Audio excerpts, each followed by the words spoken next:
Sa oras ito, shall we praise the Lord? Praise the Lord. Amen. Purihin ang Diyos na buhay. Ating kamayan ang bawat isa sa oras na ito. At binabati ko ang bawat isa na mayroong kagalakan at mayroong pagpapasalamat sa Panginoon na tayo muling narito para magkasama at magkabahagi sa biyaya at presensya ng ating Panginoon.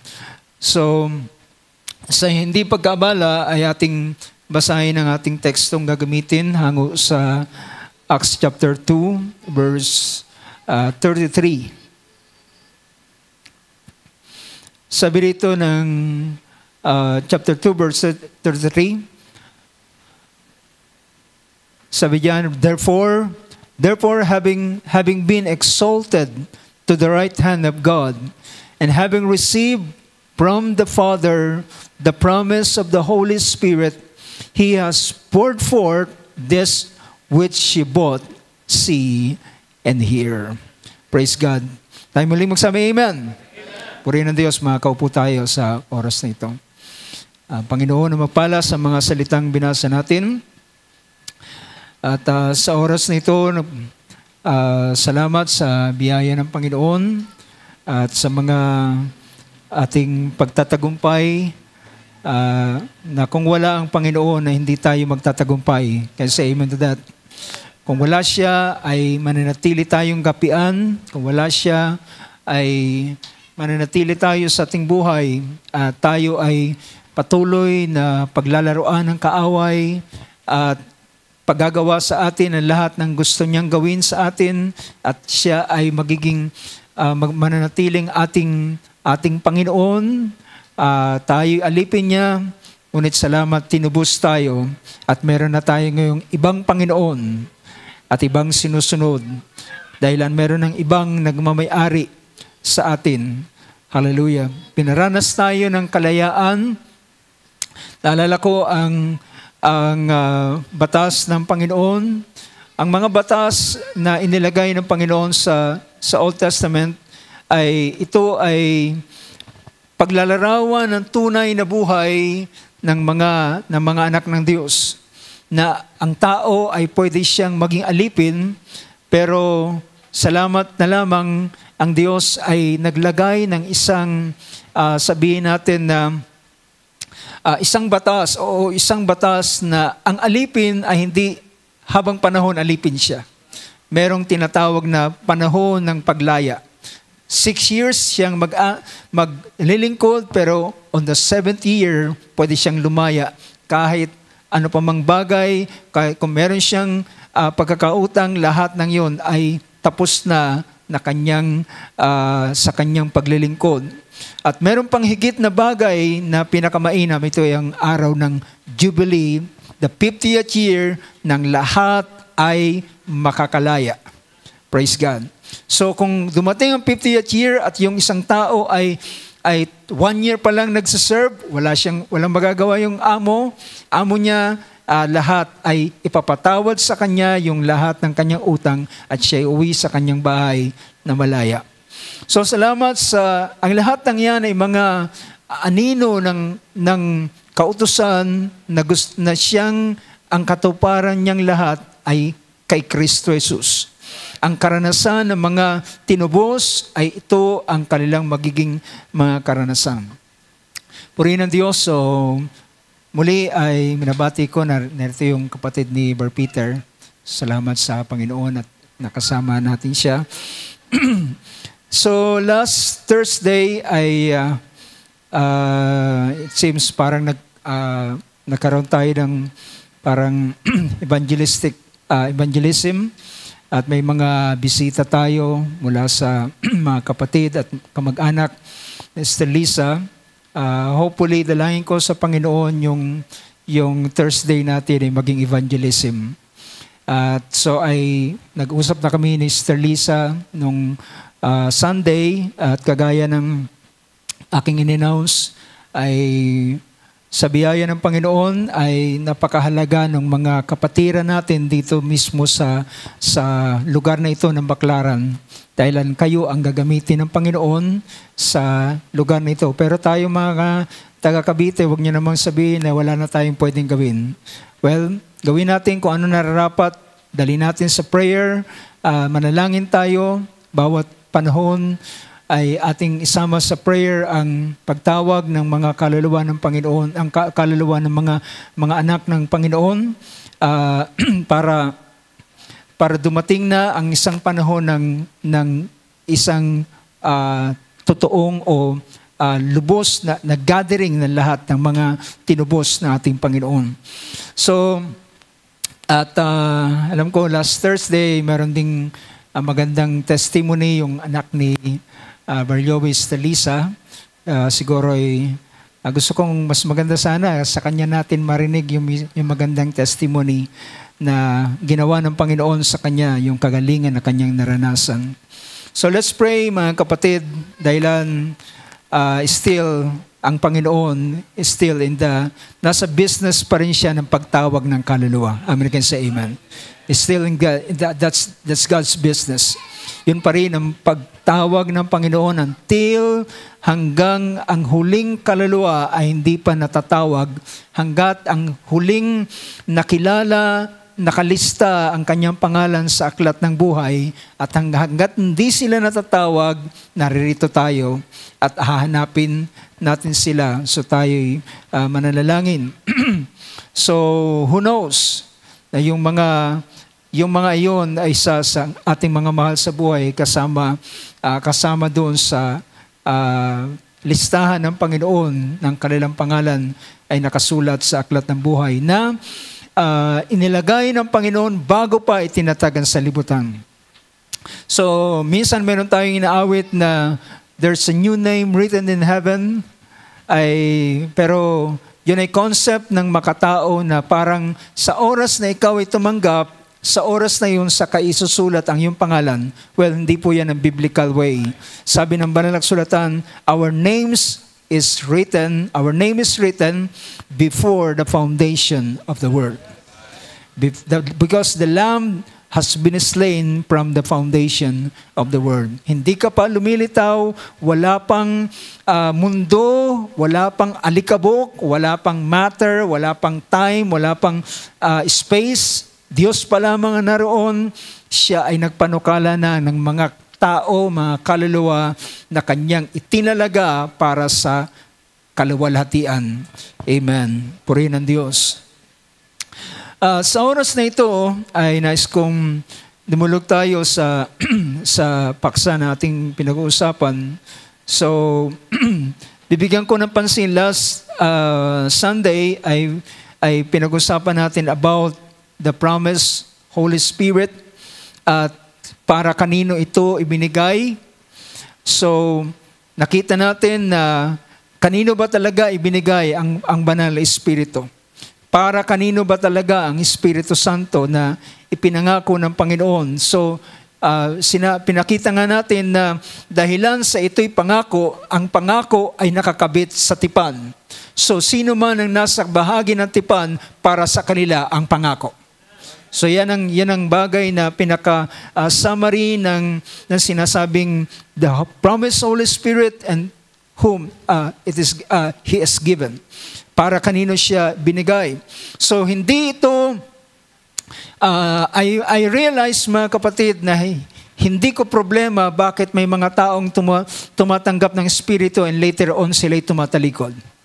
Hindi ko pa na-realize ko na hindi ko yan dapat problemahin. Dahilan kahit si Apostol Pablo ay pinakita niya na merong ganitong bagay, may mga taong nakakatikim ng Holy Spirit at someday sila ay tatalikod. Well, ibig lamang sabihin mga kapatid, hindi para sa kanila ang Holy Spirit.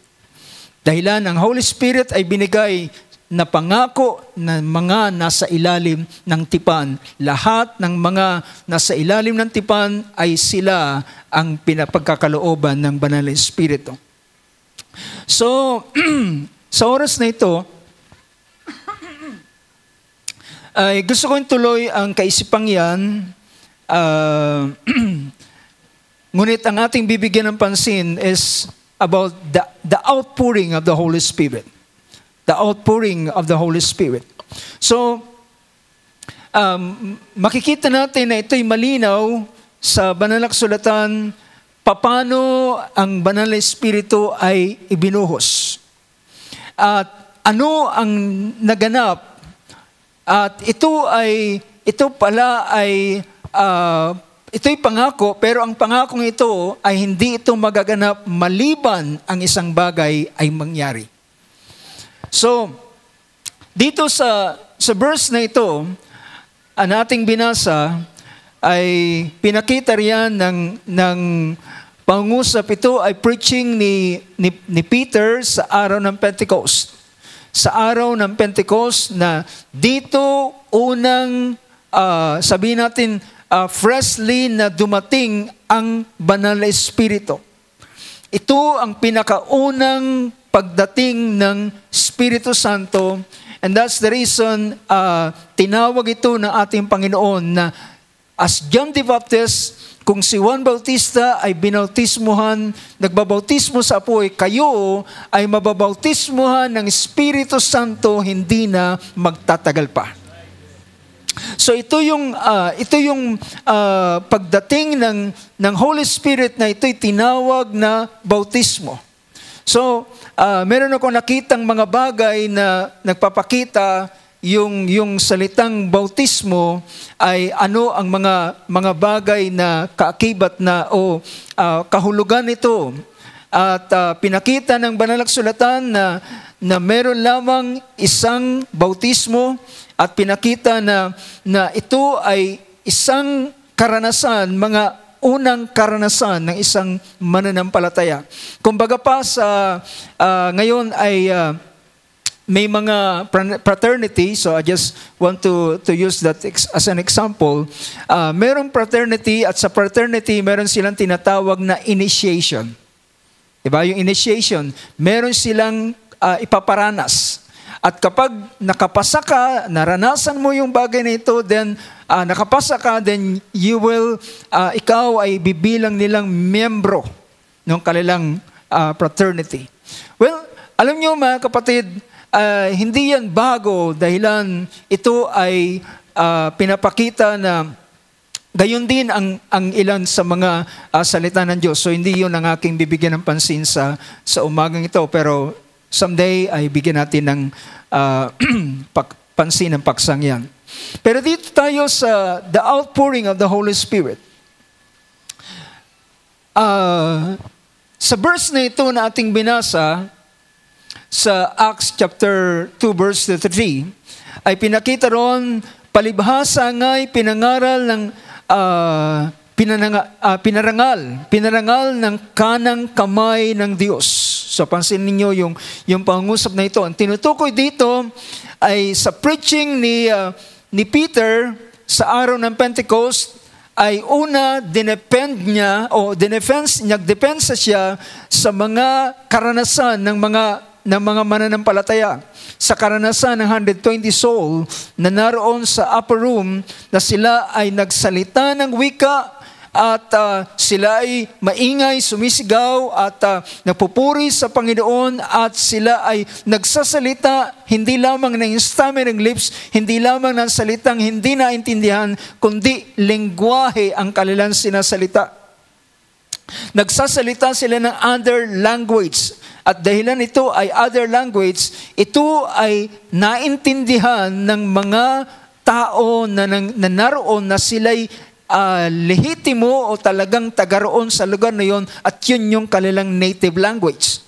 So that's the reason bakit nila naintindihan ito. So ang bagay na ito ay dinepensahan ni Pedro, na dati-rati nang wala ang Espiritu ng Panginoon sa kanya, nang siya'y tanungin, kilala mo ba ang taong yan? Sabi niya, ang tinutukoy si Jesus, kilala mo ba ang lalaking yan, si Jesus na yan? Sabi niya, hindi ko siya kilala. Lipat siya sa isang lugar, tinanong naman siya, at sabi niya, hindi ko siya kilala, hanggang 3 beses dininay niya ang ating Panginoon. But at this time, after receiving the Holy Spirit, amen, after receiving the Holy Spirit, he stand on his feet. Tumayo siya sa kanyang paa at kanyang sinabi, hindi sila mga lasing.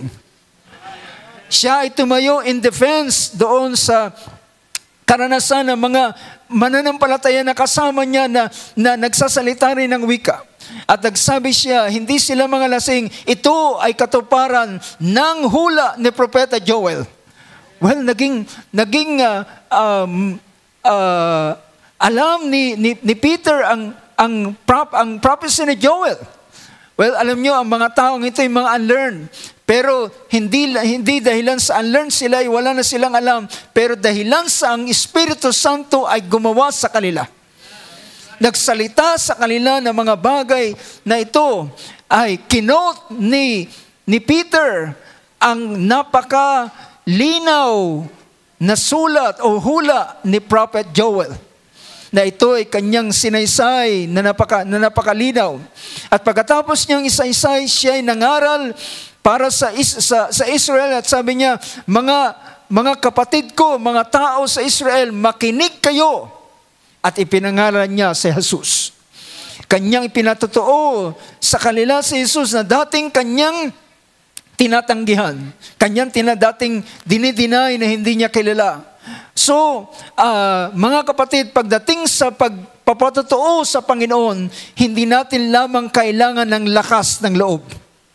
Ang kailangan natin ay Holy Spirit. Ang kailangan natin ay mapuno ng Espiritu Santo.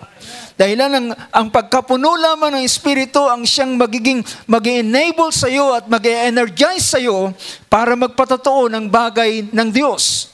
So yun yung dahilan ito ay gawain ng Panginoon. So hindi niya ito ipagkakatiwala sa kanino mang elokwente o matalinong tao, magaling na tao.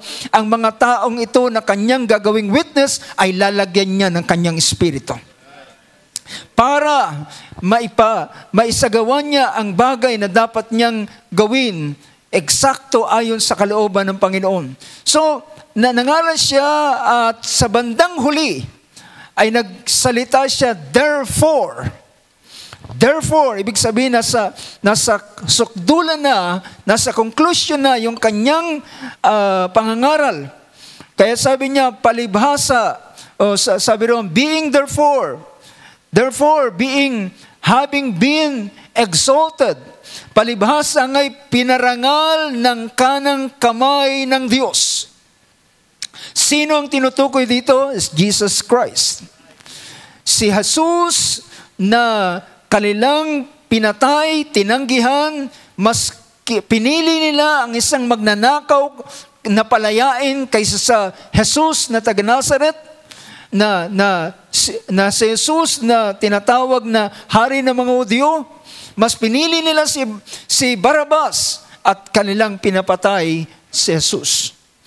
At sabi niya, pero ang Jesus na yan ay pinarangal ng Diyos. Inexalt ng Diyos. Itinaas ng Diyos. So, ito yung principle ng Panginoon.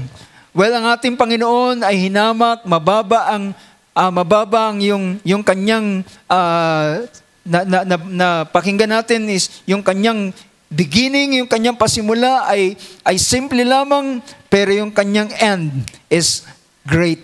Napakadakila ng kanyang katapusan. Therefore, having been exalted, siya'y pinarangalan. Siya'y pinarangal. Dahilan, ano yung karangalan na inilagay sa kanya? Hindi lamang simpleng medalya, hindi lamang simpleng kung anong bagay, hindi lamang siya kagaya ni Joseph, isinakay sa karwahe at pinarangal, kundi siya ay inilagay sa kanan ng Diyos. Ang tinutukoy rito na kanan ng Diyos ay ang full authority na ibinigay sa kanya. It's the full authority. Pinarangal sa kanan, nilagay sa kanan ng Diyos, kanang kamay ng Diyos, at tinanggap na sa Ama ang pangako ng Espiritu Santo. Ibig sabihin, na i-hand over na sa kanya. So, naibigay sa kanya. So, ibig sabihin, ang Holy Spirit ay hindi ito pwedeng dumating unless na ito ay ma-hand over sa Kanya. Pero hindi rin ito maibibigay sa kanya maliban na siya ay ibigay niya ang kanyang buhay. So, sa ganitong paraan, at sabi rito, and having received from the Father the promise of the Holy Spirit, He has poured forth this which you both see and hear. Dahilan tinanggap na ng mula sa Ama. So yun yung dinidiscuss natin nung nakaraan at binasa natin sa John chapter 13 or 14 rather. Sa John chapter 14 at pinakita roon na ang ilang mga bagay kapag hindi natin naintindihan ay ang ilan ay magsasabi ng medyo may kalituhan. Sa chapter 14 ay pinakita roon, I will ask the Father, verse 16, ako'y dadalangin sa Ama na siya ay bibigyan niya kayo ng ibang mga aliw. So, I will ask the Father, ako'y hihiling sa Ama. Pero pag sa verse 26, sabi roon ng verse 26, sabi niya, ang mga aliw o ang helpers sa ibang salin, ang tumutulong, ang banal, ang Espiritu Santo, na nasusuguin ng Ama sa aking pangalan. So maintindihan natin dito bakit sinabing susuguin ng Ama sa aking pangalan, dahilan sa pamamagitan niya, sa pamamagitan ng ating Panginoon, ang Espiritu Santo ay maibibigay. Diba? Naintindihan nyo? So kung wala ang ating Panginoon, kaya ang tawag dyan ay sa pangalan, sa aking pangalan. Sa aking pangalan. So sa pamamagitan niya, ang Espiritu Santo ay darating, whom the Father na susuguin ng Ama sa aking pangalan, siyang magtuturo sa inyo. Verse 26 ng chapter 15 ay pinakita roon ang mga aliw. Chapter 15, verse 26. Datapot pagparitan ng mga aliw na aking susuguin. Bakit dito aking susuguin na? Dahilan kapag naibigay na sa kanya, siya na ngayon ang magdadala. Siya ang magbubuhos. Siya ang magbibigay. So not until na bigay ang kanyang buhay at siya ay ilagay saan? Sa mataas na kalalagayan sa kanang kamay ng Diyos, or to be exact, ang tawag dito, sa panahon na siya ay mag-glorified. So ang mga aliw na aking susuguin na sa inyo mula sa Ama, sa makatwid bagay ang espiritu ng katotohanan. So I hope ang kaisipang ito, ang verse 26 ng kapwa, so madali naman tandaan, parehong verse 26 ng 14 and 15. So pinapakita rito bakit doon ang Ama magsusugo, bakit dito ang anak magsusugo. So ngayon ay maintindihan natin bakit ganoon. So maliban ng ating Panginoon, pansinin ninyo ang ilang mga propesiya. So tingnan muna natin ang ilang mga bagay. Bago natin puntahan yung mga bagay na magaganap kapag binuhos ang Espiritu Santo. Chapter 7 verse 39 ng book of John. John 7:39. Ito yung isang panahon ng kapistahan ng ating Panginoon ay, I think this is the Feast of Tabernacle. At sa piyestang ito ay pilit siyang pinapupunta ng kanyang mga kapatid sa laman, kapatid niya kay Maria. At sabi niya, punta ka doon sa feast. Pero sabi ng Panginoon, hindi ako pupunta roon. At dahilan ng aking oras, hindi pa dumarating. Pero sa bandang huli ng piyesta ay dumating siya at siya'y sumigaw. Sa verse 37, sabi rito ng verse 37, sabi niya, nang huling araw nga ng dakilang araw ng kapistahan, Ang ating, sabi rito, si Jesus ay tumayo at sumigaw na nagsasabi, kung ang sino mang tao'y nauuhaw, ay pumarito sa akin at uminom. So ang Espiritu Santo ay nilalarawan na ito ay tubig.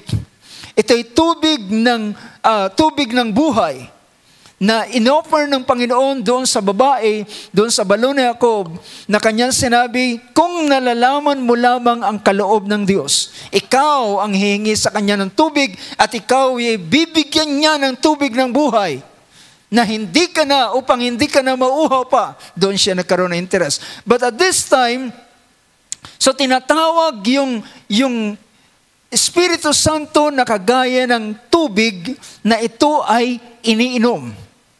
At kapag ang tubig ay iinumin, ito ay papasok sa loob ng iyong sistema. Diba? Ito ay papasok sa loob mo at ito ay makakaapekto sa loob ng iyong katawan. Diba? Bakit tayo nakakapag-replenish ng ilang mga bagay? Bakit nalilinis ang ating katawan? Bakit yung mga dumi ay nilalabas natin? Ay dahilan ito'y sa tubig na ininom natin, na sumama sa sistema ng ating katawan, na siya rin naman nagigindaan para mag-replenish ng mga cells sa atin and so on and so forth. At maraming bagay. So ibig sabihin, ang Espiritu Santong ito ay may pinapakita na meron siyang inward na gawain. Meron siyang panloob na paggawa doon sa loob ng isang tao. So makikita natin yan na isa sa mga paggawa ng Espiritu ng Panginoon. If anyone is thirsty, kung sino man nauuhaw, ay pumarito siya sa akin at uminom. Amen. Ang sumasampalataya sa akin. So nung Thursday ay binigyan ko ng diin na ang pinapakita ng ang kaligtasan ay hindi lamang ito basta hinuhulaan, ito ay tinatanggap sa pamamagitan ng pagkakilala sa paraan ng Panginoon at siya ay sasampalataya. So ang sinumang ang sumasampalataya sa akin, gaya ng sinasabi ng kasulatan, ay mula sa loob niya ay aagos ang mga ilog ng tubig ng buhay. So makikita natin ito ay gawain ng Espiritu ng Diyos. So ang pananampalataya sa ating Panginoon, hindi lang ito relihiyon, hindi lamang ito pagpunta sa simbahan at pag-uwi. Ito ay paggawa at mula sa loob niya ay meron kung anong bagay na dadaloy sa Kanya. Na hindi lamang ito ang magsasatisfy sa kanyang sarili, kundi ito ay makakasatisfy din naman sa iba. Makakatulong at dadaloy sa iba. So ganoon ay isang gawa ng banal na Espiritu. At sabi rito, ngunit ito'y sinilita niya tungkol saan? Sa Espiritu na tatanggapin ng mga nagsisampalataya sa Kanya, sapagkat hindi pa ipinagkakaloob ang Espiritu, sapagkat si Jesus ay hindi pa niluluwalhati. So kailan ang Espiritu Santo ay darating at ibubuhos? Kaya sa panahon na luluwalhatiin si Jesus. Kung si Jesus ay hindi maluluwalhati, hindi darating ang Espiritu Santo. That's the logic ng sinabi ng... So, ang promise na ito in the Old Testament, 800 years sa panahon ni Isaiah. And sabihin natin, ang ilan ay tinataya, ang Book of Joel ay ilan ay hindi malinaw kung kailan naisulat, pero ang ilan ay nagsasabing 900 years o 800 years. So, ibig sabihin, 800 taon na ipangako ang Espiritu Santo, pero hindi ito kailanman mangyayari hanggat si Jesus ay hindi niluluwalhati. At ang pagdating ng ating Panginoong Jesus ay siyang siyang pasimula rin ng pagdating ng kaharian ng Diyos. So pinakita rito na sabi niya, ang Espiritu Santo, siya'y nangungusap patungkol sa Espiritu Santo na ibibigay sa mga sumasampalataya. Binibigay sa mga sumasampalataya. So sila ay sasampalataya at maniniwala na ito ay pangako, na ito ay para sa kanila. Para sa bawat isa. Kaya nga, ang bawat isang tumanggap ng bautismo ay meron silang karapatan na, hallelujah, na humingi ng Espiritu Santo dahilan ito'y pangako para sa kanila. Lahat ng mababautismuhan sa pangalan ng ating Panginoon ay pwede silang tumanggap ng Espiritu Santo. Hallelujah. So, makikita natin ang ganitong bagay. So, sa pagpapatuloy ng kaisipang ito, ay pinakita niya. So, pinakita rito, bibigyan natin ng pansin yung isang verse. Ito'y kinote kanina ng ating kapatid, Brother Josiah. Sabi rito ng John chapter 13. So John chapter 13, sa verse 31, John chapter 13, verse 31, so lagi kong kabisado niya na ito, yung chapter 13, lagi kong sinasabi, wala na si Judas dito. So kapag ang Panginoon ay magpasimulang magturo ng Holy Spirit, patungkol sa Holy Spirit, wala siyang minensyong Holy Spirit nang si Judas ay naroon pa. Diba? Pero nang nawala na si Judas, sabi rito ng verse 31, nang siya'y makalabas na. Sino yun? Si Judas. Sinabi ni Jesus, ngayon ay niluwalhati ang anak ng tao. At ang Diyos ay maluluwalhati sa kanya. So ngayon ay pinakita diyan, now is the Son of Man glorified. Ngayon, ang anak ng tao ay luluwalhatiin. At sabi niya, at ang Diyos ay maluluwalhati sa kanya. At kapag, sabi rito, kapag, next verse, verse 32, kapag at luluwalhatiin siya ng Diyos sa kanyang sarili at pagdakay luluwalhatiin siya niya. So luluwalhatiin ng ating Panginoon. Kung ang Diyos ay maluluwalhati kay Kristo sa ating Panginoon, sabi niya, God will also glorify Him in Himself. Siya rin naman ay luluwalhatiin ng Diyos sa kanyang sarili. Siya ay luluwalhatiin din naman and will glorify Him what? Immediately. Glorify Him immediately. Bakit immediately? Dahil ang 3 araw lang ang lilipas, luluwalhatiin siya.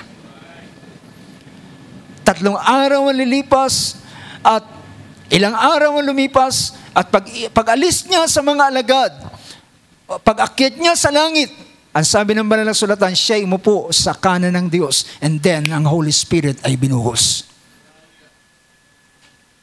So pinakita ang bahaging ito. So sa isa pang pero sa isang verse, sa verse 33, tuloy natin ang verse 33. Sabi niya, mumuntikong maliit na anak, sumasa inyo pa ako ng kaunting panahon. Ako'y inyong hahanapin at gaya ng sinasabi ko sa mga Hudyo, sa paroroonan ko ay hindi kayo makakaparoon. Gayon ang sinasabi ko sa inyo ngayon. Ano ang tinutukoy niya na ang mga hindi sila makakaparoon? Kagaya ng sinabi niya sa mga Hudyo, pero iba ang tono niya sa mga Hudyo, iba ang tono niya sa mga alagad. Nakuha niyo, di ba? Ang tono niya sa mga alagad, mamamatay kayo sa inyong kasalanan, hindi kayo makakarating sa aking paroroonan. Pero dito ang kanyang mga alagad ay sinabihan niya rin ng ganitong bagay, pero iba ang kanyang tono. pinapakita niya ay pagpapaalam sa kanila, sa paroroonan ko ay hindi kayo makakaparoon. Gayon ang sinasabi ko sa inyo ngayon. Bakit? Ang kanyang daranasin, the suffering, ang crucifixion, at ang death, at ang kanyang pagpanaog sa kalaliman, ay hindi sila makakasama sa ating Panginoon. Pero ang sumunod niyang pangungusap sa verse 36, sabi rito, sa verse 36, sinabi sa kanya ni Simon Pedro, Panginoon, saan ka paroroon? Sumagot si Jesus, sa paroroonan ko ay hindi ka makakasunod sa akin ngayon. See, all the suffering na kanyang maranasan, He will suffer it by Himself. He will suffer it by Himself. Mararanasan niya lamang ito sa kanyang sarili at papasanin niya ito na nag-iisa. Hampasin ang pastol at mga ngalat ang mga tupa. Siya lamang ang papasan, siya lamang ang magsasuffer ng ganitong bagay. Hindi kayo makakasunod sa akin ngayon. Ngunit, pagkatapos, ay makakasunod ka. Amen. Praise God. Dahilan, yung susunod na subsequent experience ay kasama na ang mga alagad, mga mananampalataya. Kasama na ang mga disipulo. Pero hindi niya ito sinabi sa mga Hudyo. Sabi niya sa mga Hudyo, mamamatay kayo sa inyong kasalanan dahilan ayaw niyong maniwala. Sabi ng mga Hudyo, kung ikaw ang Kristo, sabihin mo ng diretsahan. Ang sabi ng Panginoon, sinasabi ko pero ayaw niyong maniwala. Pero ang mga alagad ay sinabihan niya ng kagaya ng isang paano niyang tinuturing ang kanyang mga alagad? Kagaya ng kaibigan. Dahilan hindi niya nililihim ang mga bagay na gagawin sa kanya, na mangyayari sa kanya. Sabi niya, hindi ko kayo itinuturing ng mga alipin, kundi tinuturing ko kayong kaibigan. Dahilan lahat ng sinasabi ng Ama ay aking kinikwento sa inyo. Sinasabi sa inyo. So the suffering and death na kanyang maranasan ay hindi sila pwedeng makasunod. Pero pagkatapos ito, after na siya ay mag-glorified, sa panahon ng kanyang glorification at sa panahon ng kanyang exaltation, sa panahon na siya ay itaas, then doon niya makakasama muli ang mga alagad. Iiwanan ko kayo, pero ang aking pag-alis is for your advantage. Ang aking pag-alis ay para sa inyong kapakanan. Pero ngunit sa aking pag-alis, I will not leave you as orphans. Hindi ko kayo iiwanang mga ulilang lubos. Alam niyo ba ang ulila? Alam niyo mga kapatid, ngayon, magaan pa ang buhay ng mga ulila. Pero noon, kapag ang isang tao ay ulila, yung mawalan lamang na mabalo lamang ay napakahirap na buhay. Diba? Napakahirap na buhay kapag ang isang babae nabalo. So dito pinapakita, I will not leave you as orphans. I will come to you. Ako ay muling darating sa inyo. Sa chapter 12 ng book of John, habang ang ating Panginoon ay naroon sa dakong ito, sa verse 23 and verse 24 ng book of John chapter 12. Ito yung panahon na may mga gustong makakita sa kanya ng mga Grego. Sabi sa verse 23, and Jesus said to them, at sinagot sila ni Jesus na nagsasabi, dumating na ang oras na ang anak ng tao ay luluwalhatiin. Dumating na ang oras. Dahilan, chapter 12, alam natin kung anong nangyari sa chapter 12. Ito yung triumphal entry sa Jerusalem. Pagpasok niya na sa Jerusalem. So, sabi niya, dumating na ang oras, ang anak ng tao ay luluwalhatiin. So kapag naintindihan na natin, so ang lahat ng ito ay naisulat para makita nating malinaw kailan ang pagbubuhos ng Espiritu Santo, ito'y sa panahon ng pagluwalhati kay Kristo. The Son of Man to be glorified, siya'y luluwalhatiin. At dito niya inihalintulad sa verse 24, sabi niya, "Totohanang sinasabi ko sa inyo, maliban na ang butil ng trigo ay mahulog sa lupa at mamatay, ay matitira siyang mag-isa. Ngunit kung mamatay, ay mamumunga siyang marami." Mga kapatid, ang problema ng Hudyo, mga Hudyo, they want to get rid of Jesus. Gusto nilang maalis si Jesus. Gusto nilang mawala si Jesus. Ang problema, kapag pala nawala si Jesus, mas dadami si Jesus. May nakaget ba sa sinasabi ko? Nakuha niyo ba ibig ko sabihin? Ang pinoproblema nila, gusto nilang mawala ang Jesus na yan. Ang Jesus na yan ay salot sa atin. Ang Jesus na yan ay hadlang sa atin. Sa kanila nagsisusunuran kaysa sa atin. Nagsiselos sila. Yung hindi nila magawa, yung matagal ng panahon na may karamdaman, hindi napapagaling. Araw ng Sabat, ang Panginoon magpapagaling. At ang mga tao ay sumusunod kay Jesus. Sabi niya, kapag hindi tayo gagawa ng paraan, ang buong Jerusalem ay susunod sa Kanya. So they want to get rid of this man. But brothers and sisters, ang problema, yun ang kanilang pagkakamali. Nang inahulog ang ating Panginoon na kagaya ng butil ng trigo, ay nang siya'y nahulog sa lupa, siya'y namatay. Sabi nila, at last, nang mamatay si Jesus, payapa ng lahat, sabi ng mga Pariseo. But after 40 days, here comes again. Amen. Narito na naman sila. Maya-maya ay bumangon na naman ang mga taong ito at gumawa ng ingay sa araw ng Pentecostes. At pagkatapos nito, ano nangyari? 3,000 tao ang kinuha ng Panginoon.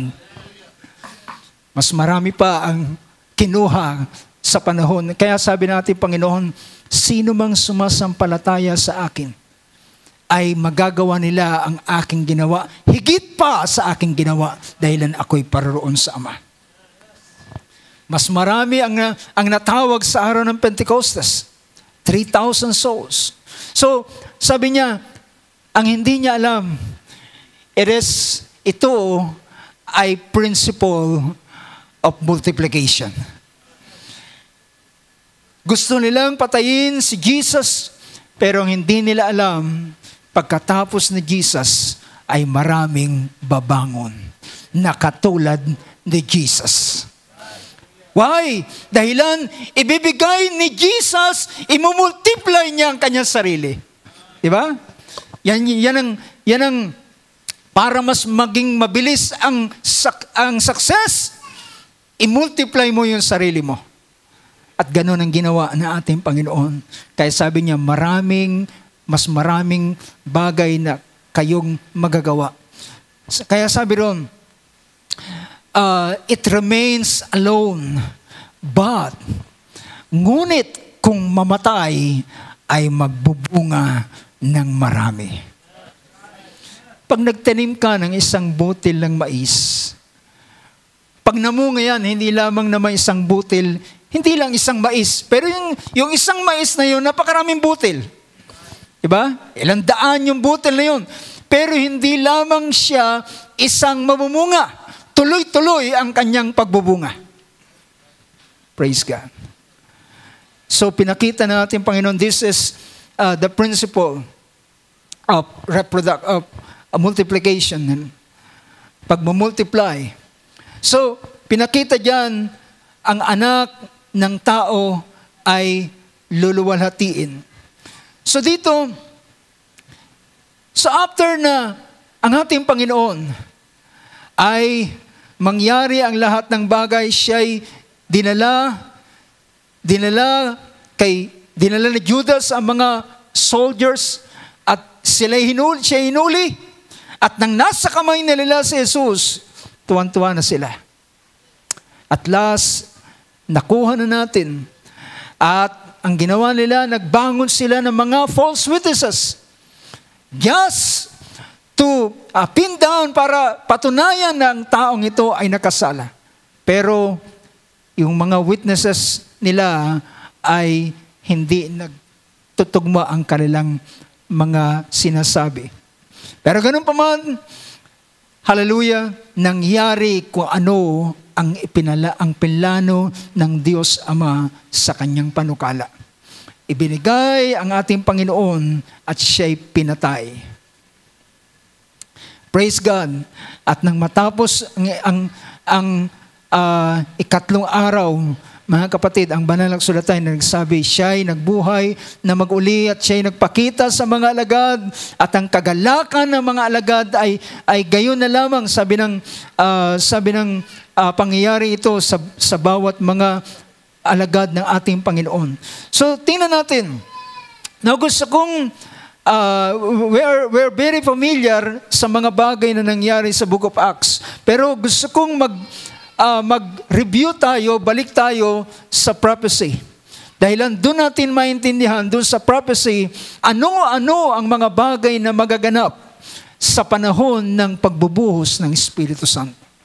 What will happen? Anong mga bagay na mangyayari at magaganap sa panahon ng pagbubuhos ng Espiritu Santo? So una nating tingnan yung Joel chapter 2 verse 28. Joel 2. Sa verse 28 ay pinakita roon ang bahaging ito. So praise God. I hope mga kapatid, nagkakaroon tayo ng insight o pagtingin sa mga bagay na gagawin ng Espiritu Santo. So dito pinakita ng banal na kasulatan sa verse 28, sabi niya, at mangyayari pagkatapos na ibubuhos ko ang aking espiritu sa lahat ng laman.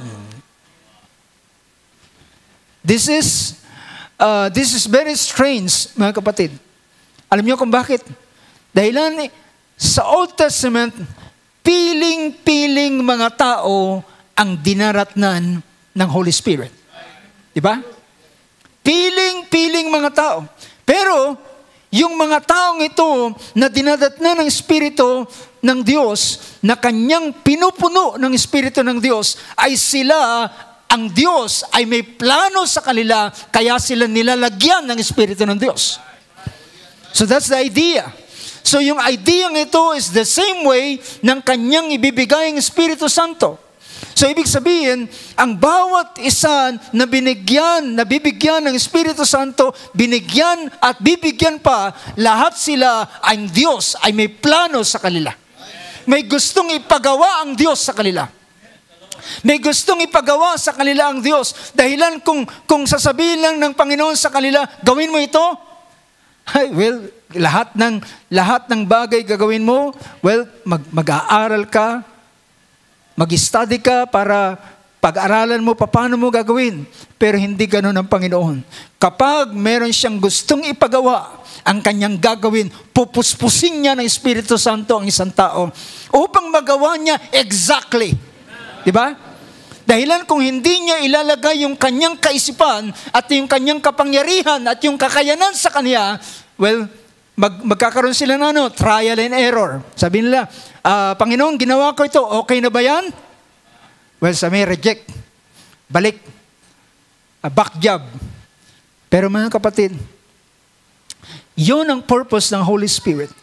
Kaya sa panahon ng Exodus, alam niyo ba, ang mga magagandang mga instrumento, kagamitan sa templo, itong lahat ay nililok at ginawa ng isang lalaking ang pangalan ay si Bezalel. Na ang lalaking ito ay tinawag ng banal na kasulatan, pinuspos siya ng Espiritu Santo at binilagyan siya ng ng karunungan. Tingnan natin ang Exodus chapter 31. Exodus 31, verse 1. Sabi niyan, at ang Panginoon ay nagsalita kay Moses na sinasabi, tingnan mo aking tinawag at aking tinawag sa pangalan si Bezaleel, na anak ni Uri, na anak ni Hur, sa lipi ni Huda. At sabi niya, at aking pinuspos siya ng Espiritu ng Diyos. Pinuspos siya ng Espiritu ng Diyos. So what is the purpose of to be filled with the Holy Spirit, with the Spirit of God? Pinuspos ko siya ng Espiritu ng Diyos sa karunungan at pagkakilala at kaalaman at sa lahat ng sari-saring gawain. Kapag nakita mo yung craftsmanship na ginawa ni Bezaleel, you will, tawag sa Tagalog, bibilib ka. Hahanga ka. Ganda, paano nililok yung 7 golden candlestick. Yung mga altar, yung ilang mga bagay, napaka-perfect. Pero ito'y dahilan, ang Diyos ay pinuspos siya ng Espiritu Santo.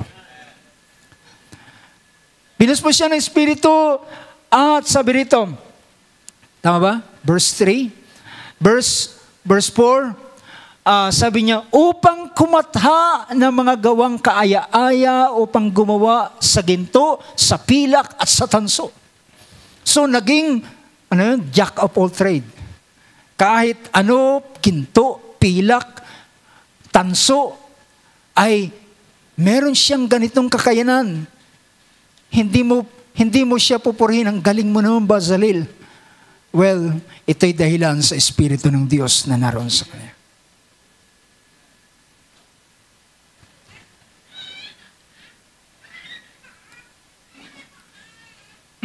Okay, sige. So may kita natin ang ganitong bagay.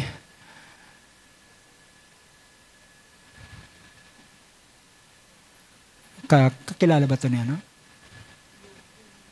At yun. Okay, sige. Sama lang na natin sa prayer mamaya. Well, pwede tayong imuko at tayo mag-alay muna ng isang prayer para sa kay Mel Ricamora na stroke at nasa ospital ngayon at malubha ang kalalagayan, kagalingan para sa kanyang karamdaman. Tayo manalangin. Sa iyo, Panginoong Diyos, banal at dakila at makapangyarihan, sa oras na ito ay nais naming ilapit, Lord, at itaas sa iyo si Mel Ricamora na ngayon ay nakaranas ng stroke at dinala sa ospital at ayon sa tingin nila ay malubha ang kanyang kalalagayan. Panginoong Diyos, alam namin na ikaw lamang ang Panginoon na may hawak ng lahat ng mga bagay.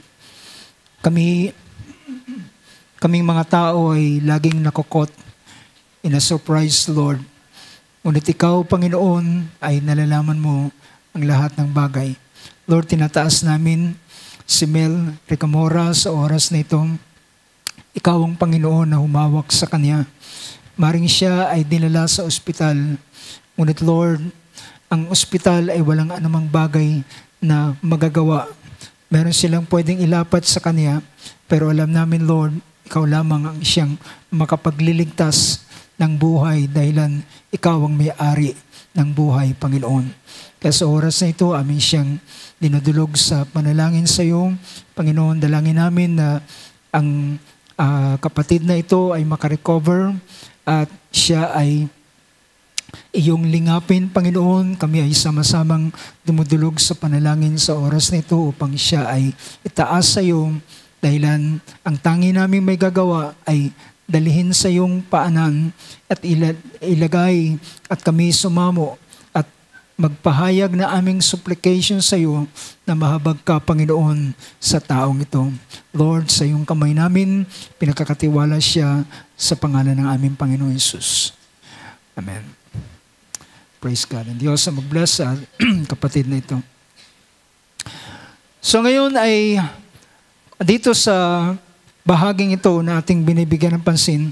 So ito yung purpose upang siya ay gumawa ng mga kumatha ng mga gawang iba't ibang gawa sa verse 5 ng mga kahit man sa bato, lahat ng mga, sabi niyan, upang umukit ng mga batong pangkalupkop, upang gumawa ng mga nililok na kahoy at upang gumawa sa lahat ng sari-saring gawain. So lahat ng ito ay paggawa ng Espiritu ng Diyos sa buhay ng isang tao.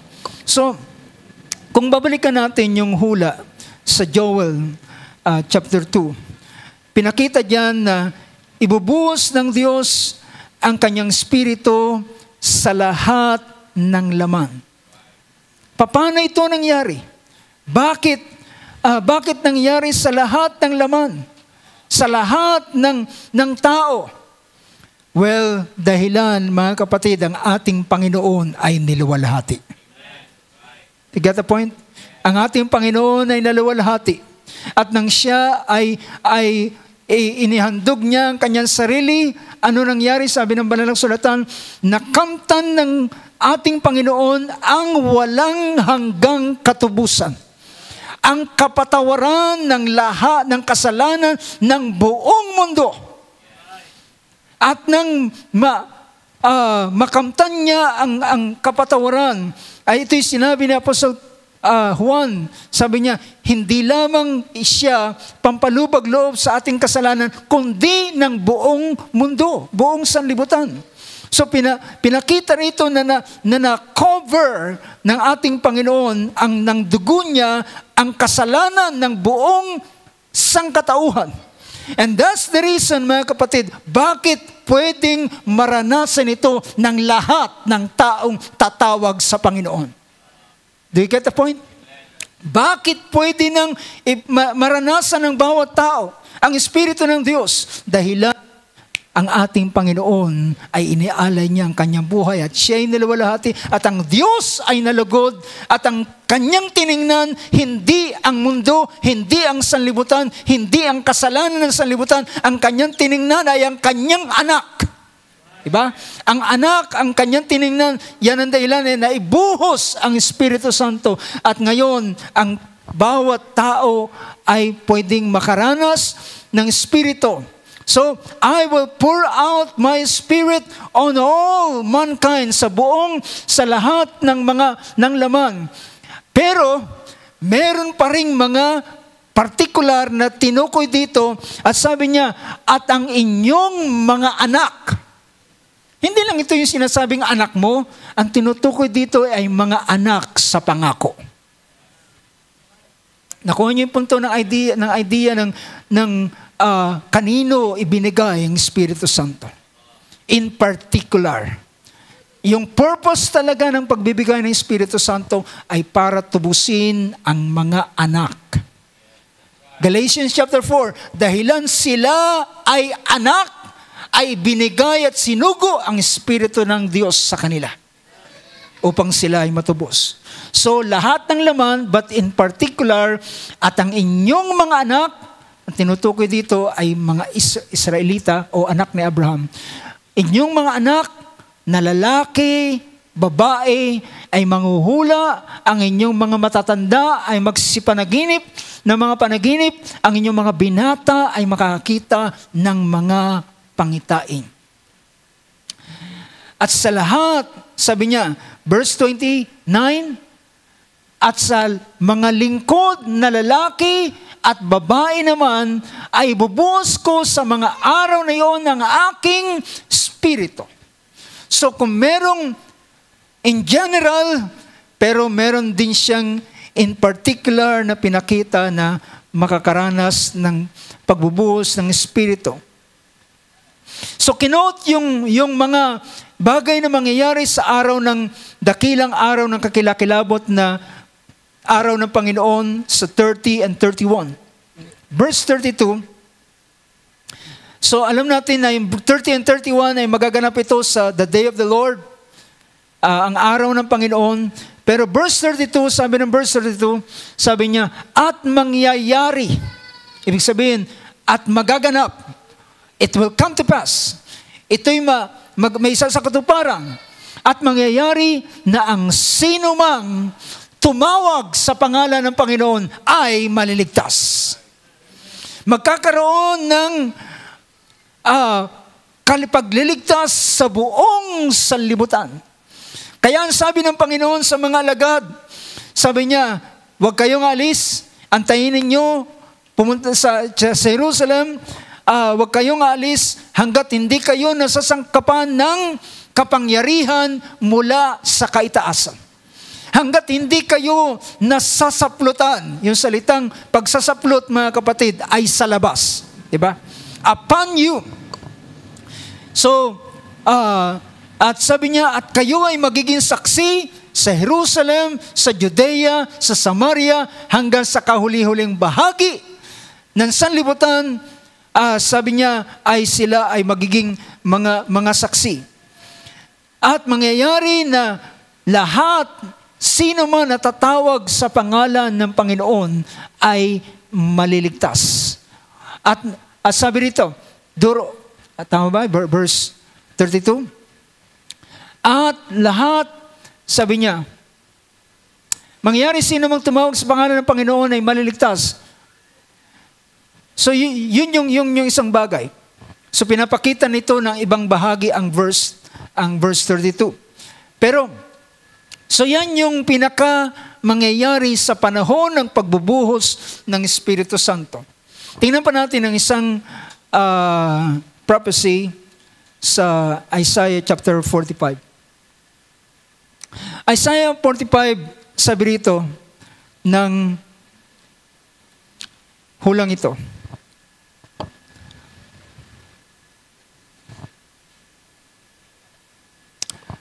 Verse 8 and verse 9. 45, verse 8 and verse 9. Dito ay pinakita rito sa verse 8. Sabi niya, mahulog o kayong mga langit mula sa itaas. Well, pag hindi mo naintindihan ang bagay nito, parang judgment yung pinapakita. Pero hindi po yan judgment. Ang tinutukoy dito ay yung salitang shower. Drip down, O heavens. So mahulog o kayong mga langit mula sa itaas, at ang alapaap ay pumatak ng katwiran. So yung pinapakita rito ay yung shower. Yung pag-ulan. Dahilan ang Holy Spirit ay inihalin tulad ito sa ulan. Kapag umulan, ano sabi ng ating Panginoon? Pinapapatak niya ang ulan sa matuwid at hindi matuwid.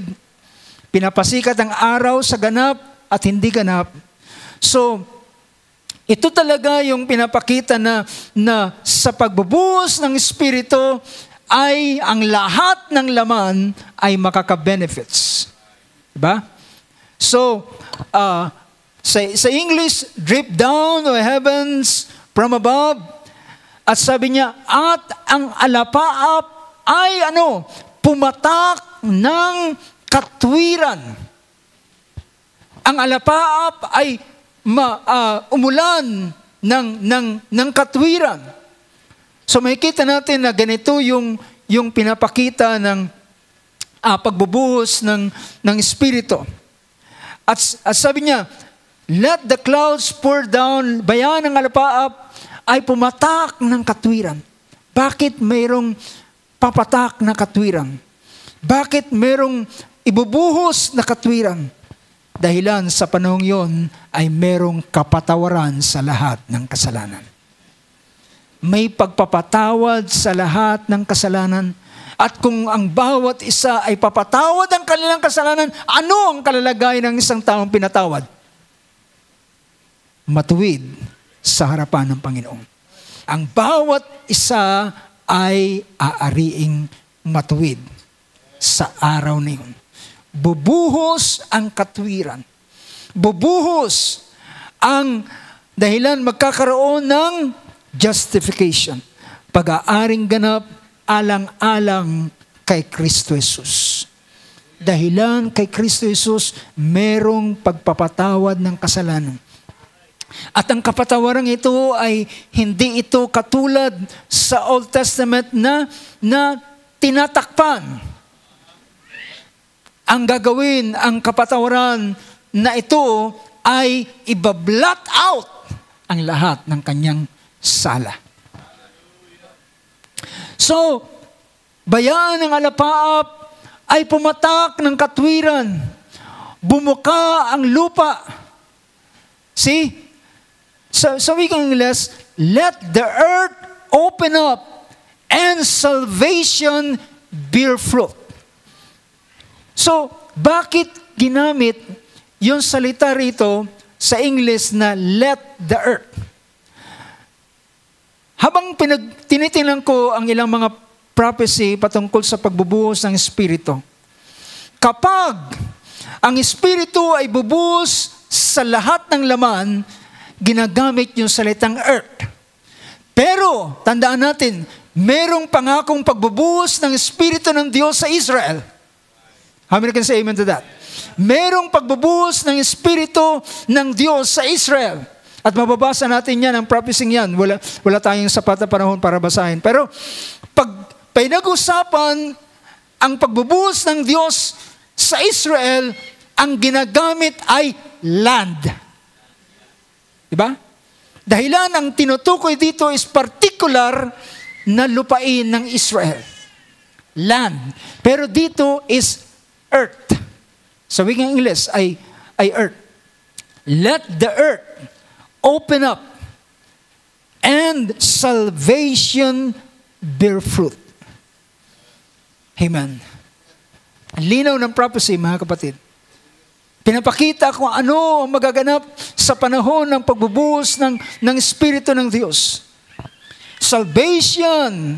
See? Ang katwiran ay bubuhos at ang kaligtasan ay magsisipagsibol. Ano sabi diyan? Upang maglabas siya ng kaligtasan. Ang mga tutubo, ang mga lalabas ay mga taong niligtas ng Panginoon. Mga taong nakaranas ng kaligtasan and salvation bear fruit at maglalabas siya ng kaligtasan at ang katwiran ay lumabas na kasama niyoon akong Panginoon ang lumikha nito. Ito'y gawa ng Panginoon. So dito, pareho ang Joel chapter 2, 28 at ang Isaiah chapter 45. So, pero makikita natin sa sumunod na mga pangungusap, kung meron pa tayong oras, makikita natin ang isang bagay na may kaganapan dito. Sa verse 9, pero wala na tayong sapat na panahon para bigyan pa ng pansin ang bagay nito. Pero makikita natin, mga kapatid, sa panahon ng pagbubuhos ng Espiritu ng Diyos, ay uulan ng katwiran sa araw na yon. Uulan ng pag-aaring ganap. Kaya yung unang tao na lumapit kay Pedro, na-convict ang kanyang puso. Dahilan, sinabi niya, kayo ang nagpapapako. Kayo ang nagpapako sa prinsipe ng buhay. Marahil yung taong ito ay isa siya sa sumigaw, ipako siya sa krus, ipako siya sa krus. At nang sinabi ng lalaking itong si Pedro, na instead na inyong tanggapin, ay inyong tinanggihan at inyong pinili ang magnanakaw kaysa sa lalaking, sa taong ito. So mabasa natin ito sa chapter Sa chapter 2, sa preaching ni Peter, sabi ng verse 29 ng chapter 2, or dito, verse 22, sabi niya, mga taga-Israel, makinig kayo sa Jesus na taga-Nazareth. Chapter 2 ng Acts 2:22. Men of Israel, listen to this words, Jesus the Nazarene, a man. Si Jesus na taga-Nazareth, lalaking pinatunayan ng Diyos sa inyo sa pamamagitan ng mga gawang makapangyarihan at ng mga kababalaghan at ng mga tanda na ginawa ng Diyos sa pamamagitan niya sa gitna ninyo, gaya rin ng nalalaman ninyo. The next verse, sabi niya, siya na binigay sa takdang pasya ng paunang kaalaman ng Diyos. Kayo sa pamamagitan ng mga kamay ng mga tampalasan ay inyong ipinako sa krus at pinatay. Na siya'y binuhay na maguli ng Diyos sa pagkaalis sa mga hirap ng kamatayan sapagkat hindi maaari na siya'y mapigilan nito. So pinakita na siya ay nagbangong maguli sa mga patay. At meron siyang mga bagay na pinahayag pa. So, pagkatapos niyang sabihin ito, merong mga taong na-convict ang kanilang puso. At sabi nila kay Pedro, ano ang aming gagawin? Nakondena sila nung pangangaral ni Peter. Na-convict sila nung pangangaral na ito. Sabi niya, anong gagawin namin? Then sa verse 37, now when they heard this, nang marinig nila ito, sila'y tumarak, nasaktan ang kanilang puso at sinabi kay Pedro at sa ibang mga apostol, mga kapatid, anong gagawin namin? At sabi ni Pedro sa kanila, sinabi ni Pedro, magsisi kayo at magbautismo ang bawat isa sa inyo sa pangalan ni Jesucristo sa pagpapatawad ng inyong mga kasalanan at tatanggapin ninyo ang Espiritu Santo. They were convicted. At ito yung bagay dahilan ang kapatawaran ay available sa panahong yon. Mula ng panahong yon ay naging available ang kapatawaran. At ang bawat isa na tatanggap sa pangalan ng ating Panginoon, kikilalanin siya, ipapatawad ang kanyang kasalanan. Huhugasan ang kanyang kasalanan, iba-blot out ang lahat ng kanyang sala, ilalayo na kasing layo ng silangan sa kanluran at hindi na aalalahanin ang kanyang bagay na nagawang kasalanan. Dahilan sila ang katwiran ay uulan sa araw na yun. Ang aklat ng Romans chapter 3, pinakita rito na ang pag-aaring ganap ay mararanasan sa pamamagitan ng pananampalataya. There will be a justification by faith. Sabi ng verse 21 ng chapter 3 ng book of Romans, sabi niya, datapot ngayon, bukod sa kautusan o hiwalay sa kautusan, ay merong paraan ng pagpapatawad o pag-aaring matuwid sa isang tao. So kapag ang isang tao ay gumawa ng kautusan, inaari siyang matuwid. Pero kapag na-fail niya ang kautusan, siya ay nagkasala sa kabuuan. Pero merong ngayong ini-introduce ang ating Panginoon na bagong paraan ng pagkamit ng katwiran. Bagong paraan na makamit ang katwiran, hindi sa pamamagitan ng gawa, hindi sa pamamagitan ng mabubuting bagay na iyong gagawin, kundi sa pamamagitan ng pananampalataya kay Jesus, na anak ng Diyos, na iniluwalhati ng Diyos. At sabi nito, ngayon hiwalay sa kautusan, ay merong katwiran, may pinahayag ang isang katwiran ng Diyos na sinaksihan ng kautusan at ng propeta. Si Pablo ay nagbukas, ito pala ay matagal na ring naihula sa kasulatan. Inihula na pala ito. Pinakita na pala ito ng kautusan. Pinakita na pala ito ng mga propeta. Verse 22, ang katwiran sa makatwid bagay, ang katwiran ng Diyos sa pamamagitan ng pananampalataya. Ito'y ang katwiran ng Diyos, hindi ito katwiran ng tao. Katwiran ng Diyos na ibibigay sa iyo. I-impart sa iyo. Ang tao ay zero righteousness. Wala siyang katwiran sa kanyang sarili. Para siyang isang account na zero balance, walang laman. Pero ang katwiran ng Diyos ay ta-transfer sa kanya. See, ta-transfer sa kanya yung ang tawag dito ay pagbibilang, di ba? Ibibilang sa kanyang katwiran yung kanyang pananampalataya. Siya'y mananampalataya kay Jesus sa plano ng Diyos na ito, at in return doon sa kanyang faith ay ibibigay naman sa kanya ay katwiran. So yung faith na ito, yung faith niya ay hindi lang basta maniniwala. Para kanyang i-express na siya'y naniniwala, dapat siya'y magpabautismo sa pangalan ng Panginoon. Ito ay malinaw na pagpapahayag ng iyong paniniwala doon sa iyong loob.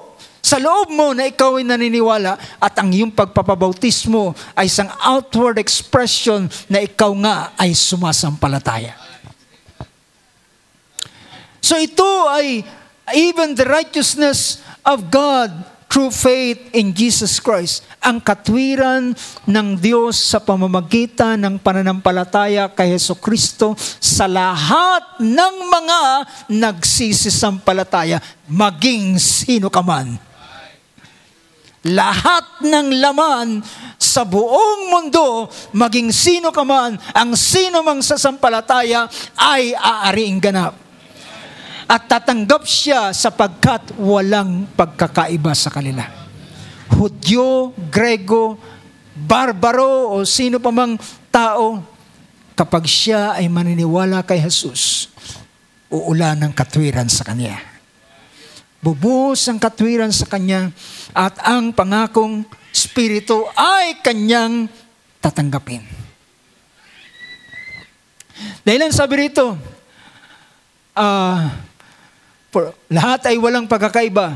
Verse 23, dahilan lahat ay nagkasala at hindi nangakaabot sa katwiran ng Diyos. Ito po yung nilarawan ko noong Thursday, na kahit anong lakas ng iyong bato, yung bato mo ay mahuhulog pa rin, it falls short. Walang mararating. Ganon ang katwiran na gagawin ng tao. Walang hindi aabot sa pamantayan ng Diyos. Ngunit si Jesus ang siyang nakatupad ng lahat ng hinihingi ng Diyos. And verse 24, ngayon, palibhasa'y inaring ganap na walang bayad ng kanyang biyaya sa pamamagitan ng pagtubos na kay Kristo Jesus. Kaya sa araw ng Pentecostes, bumuhos ang katwiran, bumuhos ang Espiritu, at sa araw ding iyon ay bumuhos ang katwiran ng Diyos para sa 3,000 kaluluwa. At pagkatapos nito ay 5,000 kaluluwa. 5,000 mga sumampalataya na nabautismuhan sa pangalan ng ating Panginoon. So brothers and sisters, ito ang pinakitang larawan pag dumating ang Espiritu Santo. Praise God, praise God. Nagagalak ba tayo dito mga kapatid? Na ito ito ang bagay na magaganap. Nakita natin ito sa mga pangyayari, sa kasaysayan, pero hindi natin alam itong lahat ay nakahula na ito ay ang mangyayari. Well, mga kapatid, alam ko sa ganitong bagay, merong maraming mga tanong masasagot sa ganitong bagay. Diba? At paano ibinuhos ng ating Panginoon sa araw na yon, umulan ng katwiran at ang mga nagsibulan ay kaligtasan. Anong sabi ng Book of Acts? Anong sabi ron ng anong banal na sulatan? Pagkatapos na mangaral ni Apostol Pedro at may mga nagsitanggap, anong sabi ng verse 40 ng chapter 2, at marami pang mga bagay na sinalita, chapter 2 verse 40 na Acts, at sa iba pang maraming salita ay nagpatotoo siya at nangaral sa kanila na sinasabi magsiligtas kayo sa likong lahing ito, verse 41. Yaong ngang nagsitanggap sa kanyang salita ay nabautismuhan at nangaparagdag sa kanila ng araw na iyon ang mga 3,000 kaluluwa. And they were added 3,000 souls. At sabi ng verse 42, at sila'y nagsipanatiling matibay sa turo ng mga apostol at mga nagsasama-sama sa pagpuputol ng tinapay at sa mga pananalangin. At ang mga taong ito ay nadag sa hallelujah na mga nangaligtas, iniligtas ng Panginoon sa araw na yon. Mga taong binuhusan ng katwiran ng Diyos, umulan ng katwiran ng Diyos at silang lahat ay nagtamasa. And brothers and sisters, yan din ang ating karanasan. That's what we experience. That's what we have experienced. Nang tayo ay bautismuhan sa pangalan ng ating Panginoon, sabi pa ng isang awit, it's a happy day when Jesus washed my sins away. Tayo magsitayo sa oras na ito, mga kapatid. Praise God, praise God. Ang pagbubuhos ng Espiritu ay ito ang karanasan. Hallelujah.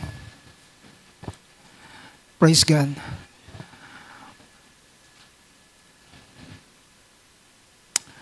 Hallelujah. Mari ba natin palakpakan ng Panginoon sa oras na ito? O ang Diyos ay totoong mabuti sa bawat isa sa atin. Pwede ba natin awitin ang isang awit? Ano ba yung awit na His name is wonderful? His name is wonderful.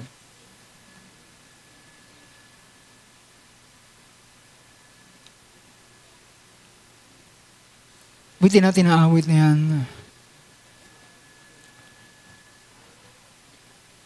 Brothers and sisters, huwag nating isipin na ang Espiritu ng Diyos ay wala na sa panahon ngayon. Still, ang pagbubuhos ng Panginoon ay narito pa rin. Ang pagbubuhos ng katwiran. Sino ang lalapit sa Panginoon? Sino ang tatawag sa kanyang pangalan? Ang katwiran ay darating at ang Espiritu ng Diyos ay matatanggap ng bawat isa na sa Kanya ay sasampalataya. Ulitin natin ang awit ito habang ating siyang nilululahati at pinapupurihan. Hallelujah. Yes, amen. Bow down before Him. Love and adore Him. His name is wonderful. Through His name, sa pangalan natin Panginoon, sinugo, binuhos ang Espiritu Santo. At sa pangalan ng ating Panginoon, pinatawad lahat ng mga sala. Sa pangalan ng ating Panginoon, tayo ay nangakatayo sa Kanya sa oras ito. Without any condemnation. There's now no condemnation to them which are in Christ Jesus. Hallelujah. Sila na kay Kristo Jesus ay walang anumang hallelujah kahatulan sa kanila.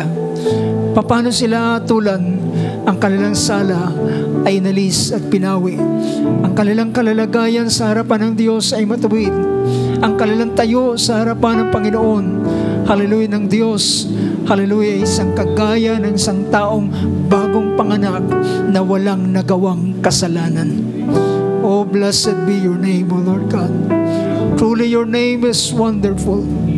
Hallelujah. Truly, for your name's sake, hallelujah, we are forgiven. For your name's sake, Lord, kami ay pinatawad. Hallelujah. Praise God. Tayo manalangin sa oras na ito, Panginoon. Nagpapasalamat kami at aming naunawaan paano pinadala ang Espiritu Santo. Paano binuhos ang Espiritu Santo. At nakita namin kung hindi dahil kay Kristo, kundi dahil sa bugtong na anak ng Diyos, kundi dahil sa kanyang kamatayan, dahilan sa kanyang hirap na kanyang dinaanan, at dahilan sa kanyang pagtatagumpay sa lahat ng bagay, na pagtagumpayan ang kamatayan ng kasalanan, kahit man ang Hades, hallelujah, kahit man ang bilangguan ng mga patay, ay ikaw ay nagtagumpay at ikaw ay bumangon, hallelujah, nang ikaw ay magbangon, Panginoon, dala-dala mo, hallelujah, ang kapatawaran ng kasalanan, ang pag-aaring ganap ng bawat isa amin. Sa araw na yon, Panginoon, ay naging available, hallelujah, ang kapatawaran sa lahat ng laman, sa lahat ng tao, Panginoon. Oh, blessed be your name, O Lord God. Hallelujah. Yan ang dahilan. Ito ang katuparan ng sinabi ni Isaiah. Halikayo, tayo'y magkatwiranan. Bagamat ang iyong kasalanan ay mapula, bagamat ang iyong kasalanan ay napakapula at matingkad ang kapula, hallelujah, ito'y aking papuputain na kagaya ng nyebe. Ito'y sa panahon ng pagbubuhos ng katwiran, sa panahon ng pagbukal, hallelujah, ng kaligtasan sa iba lupa. At Lord God, hallelujah, salamat. At kami ay naging kabahagi ng biyayang ito. At kami ay nakatamasa, Panginoon Diyos. Hallelujah, we're so grateful, Lord God. Hallelujah, sa biyayang ipinagkaloob mo sa bawat isa sa amin. Sa oras na ito, Panginoon, namin kang tinataas, O Lord God. Hallelujah. At Lord, tunay na kung wala ang pagbubuhos ng iyong Espiritu, Panginoon, ay wala ang sino man sa amin. Hallelujah, sa uling mga araw na ito. At Lord God, hallelujah, ang iyong Espiritu ay nananatili. Ang biyaya ay nananatili hanggang sa huling mga araw nito. O Panginoon, patuloy mo pang tawagin at patuloy mo pang aringgan na, Panginoon, ang marami na mga nakatalaga, hallelujah, sa buhay na walang ganat ang kanilang pangalan ay nakasulat sa aklat ng buhay. O Panginoon, hallelujah, abutin mo sila, tatawagin mo sila. Ilan man ang tatawagin mo ay bibigyan mo ng Espiritu Santo, hallelujah, at makakaranas sila ng dakilang bagay nito. O dakilang Diyos, salamat sa iyong biyaya, salamat sa iyong mga salita. Na-appreciate namin, Lord, ang lahat ng iyong gawa sa buhay ng bawat isa amin, and especially, Lord God, sa bawat isa na sumampalataya sa iyong banal na pangalan. Hallelujah. Isang bagay na hindi kayang tumbasan, isang kayamanan na hindi kayang tumbasan, Lord, na mga bagay ng mundong ito ang iyong pinagkaloob sa iyong mga anak. Hallelujah. Ito ikaw na narito sa bawat isa amin. To God be all the honor, the praise, and glory. And we give you all the thanks. Hallelujah. The praises. Hallelujah. Praise God sa oras na ito at magpakailan pa man sa pangalan ng aming Panginoong Jesus. Oh, hallelujah, hallelujah. Praise God, praise God, praise God. Palakpakan natin ang ating Panginoon. Purihin ka, dakilang Diyos. Hallelujah, hallelujah. Oh, salamat sa iyong kagandahang loob at biyaya sa bawat isa amin. Praise God. As we sing that part once again, He's the great shepherd.